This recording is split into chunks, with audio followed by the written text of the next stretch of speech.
Hello, I show you how to factory reset through menu on HTC Google Nexus One. Go to Settings.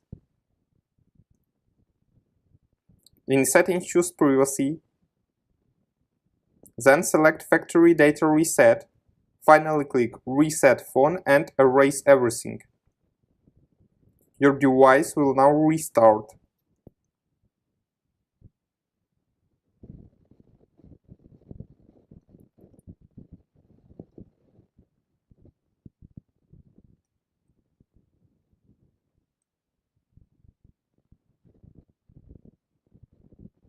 Successfully, the hard reset is completed now. Subscribe to our YouTube channel and rate the video.